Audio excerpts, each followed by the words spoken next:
안녕하세요. 크리스천 영상학교를 운영하는 신목사입니다. 오늘은 하나님의 코로나 바이러스를 통해 누구를 징벌하신지 보라 라는 제목으로 생각해 보겠습니다.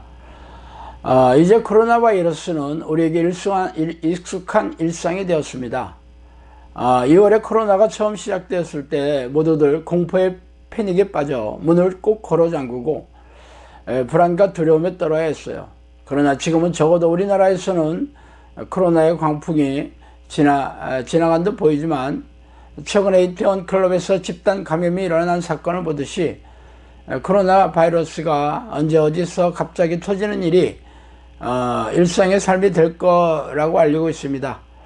어쨌든 적지 않은 기간 동안 눌려 지냈던 사람들은 코로나 사태의 피로감으로 인해 긴장감이 떨어져서 우리가 아무리 발버둥 치더라도 걸릴 사람은 걸릴 거라는 자포자기의 심정이 스물스물 들어오는 것도 사실입니다. 그러나 크리스천은 코로나 사태를 통해 잊지 말아야 할 것이 있어요. 예수님은 참새 한 마리라도 하나님의 허락이 없이는 떨어지지 않는다고 하셨습니다. 그러므로 이 코로나 사태는 하나님의 철저한 계획과 지평으로 이루어지고 있으며 당연히 하나님이 이 사태를 통해 무엇을 말하고자 하시는지 메시지를 던지고 계시죠. 물론 하나님을 믿지 않는 세상 사람들은 물론 하나님의 뜻에 무지한 교회를 향해 경고를 하시고자 시작하셨을 것입니다. 그리고 종말의 서곡이 알리는 것도 한몫하셨겠죠. 그러나 코로나 사태가 어디에서 폭발하는지 살펴보면서 그 중에서도 하나님이 가장 미워하시고 징벌하시고자 하는 게 무엇인지 깨달아야 할 것입니다. 그래서 오늘은 그 얘기를 좀 하고 싶어요. 첫 번째, 이단교회겠죠. 하나님을 가장 미워하시는 목록에 최우선 순위로 올라가 있는 것이 바로 이단교회예요. 우리나라의 코로나 사태가 폭발적으로 시작한 곳이 어디인지를 보면 그리 어렵지 않게 짐작할 수 있습니다. 이단교회는 하나님을 향한 열정이 남다른 교인들을 속이고 미혹시켜 생명과 영혼을 사냥하고 있기 때문이죠. 하나님을 열정적으로 섬기는 교인들이 이단교회에 빠지는 이유는 기존 교회에서 그들의 영혼과 삶의 욕구를 만족스럽게 채워주지 못했기 때문이에요.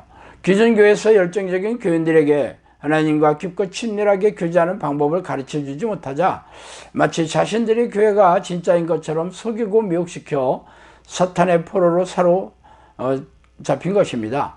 하나님은 순진하고 열정적인 교인들을 건강하고 기름지게 양육하지 못한 기존 교회도 미워하시지만 이들을 사로잡아 삼키고 있는 이단 교회를 더욱 증오하시는 것은 물론이겠죠. 그래서 이단 교회에서 코로나가 창궐하게 된 이유입니다. 두 번째, 기존 교회입니다. 기존 교회도 코로나 집단 감염이 지속적으로 일어나고 있는 것이죠. 밀집해서 현장 예배를 드리는 교회의 특성상 어쩔 수 없는 현상이라고 말하는 이들도 적지 않아요. 물론 이성적이고 합리적이며 상식적으로 생각하면 당연히 그럴 것입니다.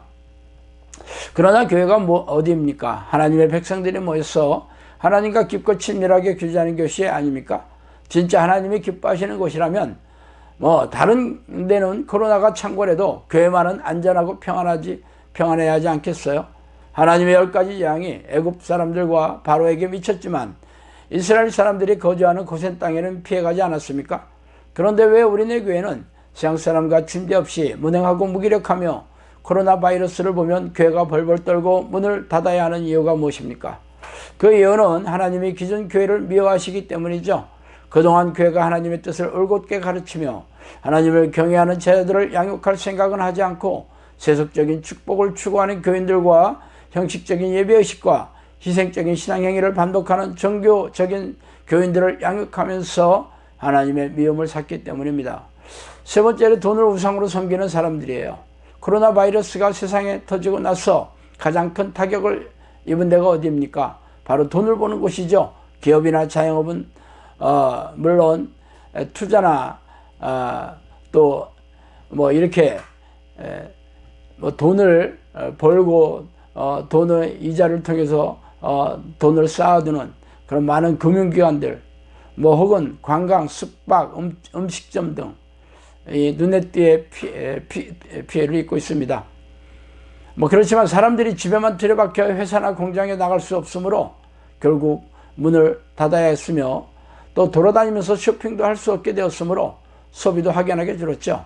그러나 더 큰 문제는 기업들이 고용하던 직원들에게 줄 봉급이 없어지면서 줄도산하고 해고의 후폭풍이 거세진다는 것이죠.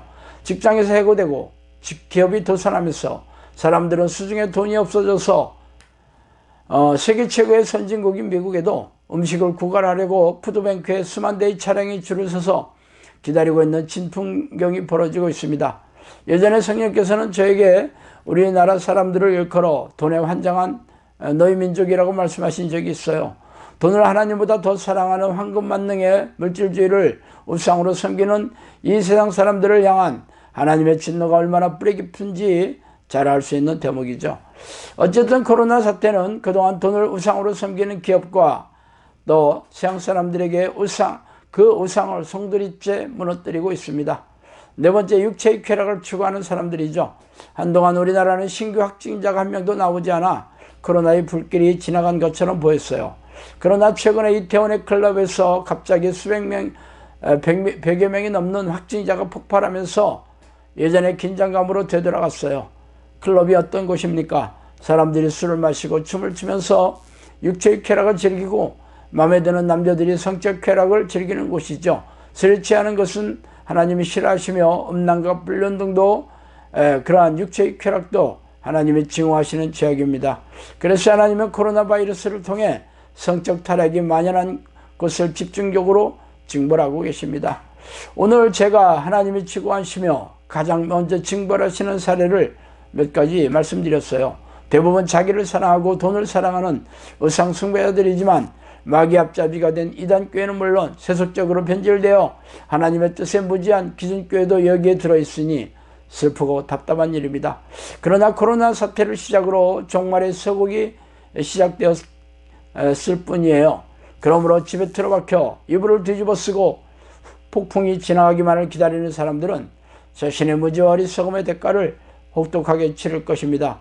지금이라도 하나님께 돌아와 석고대죄하며 자신의 죄악을 통렬하게 회개하며 돌이켜야 할 것입니다. 자, 오늘은 여기까지 하겠습니다. 감사합니다.